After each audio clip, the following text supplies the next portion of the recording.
Matter था ना अपने पास, क्या था, व्हीटस्टोन सेतु को के द्वारा अपने को अज्ञात प्रतिरोध का मान ज्ञात करना था। अब अपने पास वो सिस्टम नहीं है तो अपन इससे भी समझ सकते हैं चीजों को कि अज्ञात प्रतिरोध का मान ज्ञात हो कैसे रहा है। तो इस सिस्टम से हमने किया क्या, ये समझो चीजों को। देखो ये अगर लट्टू को 4 क्रम में लगाया ना, उसमें भी 2 श्रेणी में थे और नीचे वाले भी श्रेणी में, और दोनों का अनुपातिक राशि सेम थी जो अपने ने लट्टू लगा दिए हमने। देखो टंगस्टन का फिलामेंट है तो उनका प्रतिरोध उच्च होता है अपने पास, तो प्रतिरोध तो हुए ना, ये भी हुए ना। अब उनमें यही मानना है कि भाई प्रतिरोध चारों के समान है।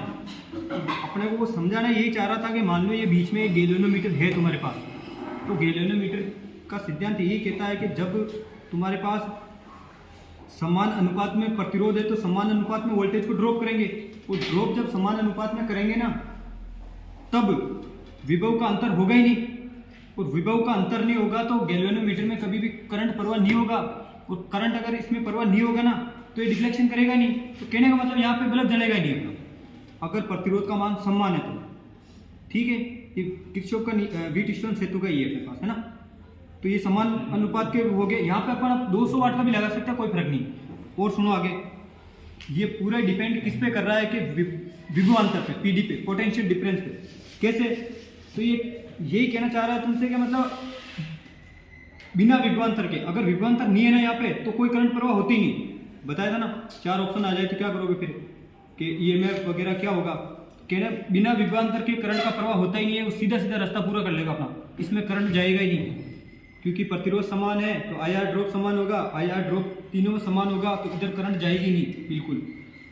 तो लगा देखिए एक बार तार, इसको लगाओ भाई, ठीक है ना। देखो एक बार सुनो, इसको वापस निकाल, सुनो लगा, निकाल इसको, कोई फर्क नहीं है। देखो 1 मिनट, क्यों आ रहा वेरिएशन, लट्टू बराबर है ना। हाँ सर, इसको वेरिएशन क्यों आ रहा है।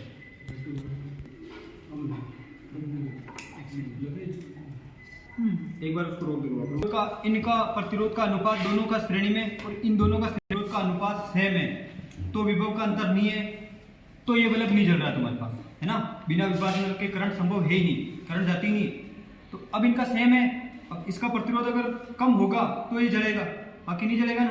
और भी देख लो, 1-200 वाट का और निकाल, और ठीक है ना। अब देखो ये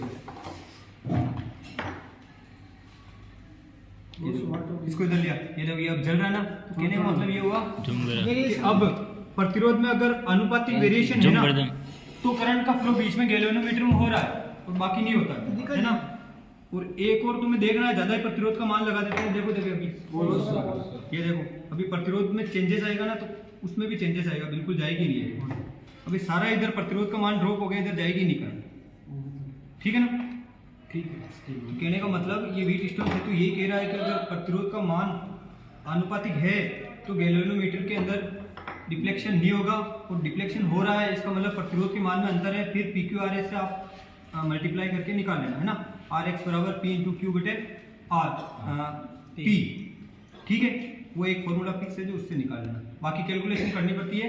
यहाँ पे इसको गैल्वेनोमीटर मानना है जो 1 एम्पियर का 10 लाखवां भाग माप लेता है ना, सूक्ष्म में मापता है ना, ठीक है। माइक्रोन में करंट को मापता है, इसलिए यहाँ पे गैल्वेनोमीटर ही लगाते हैं जो करंट के मीटर का एक प्रकार है, ठीक है ना। बस यही, अच्छा इसमें ठीक है ना, यही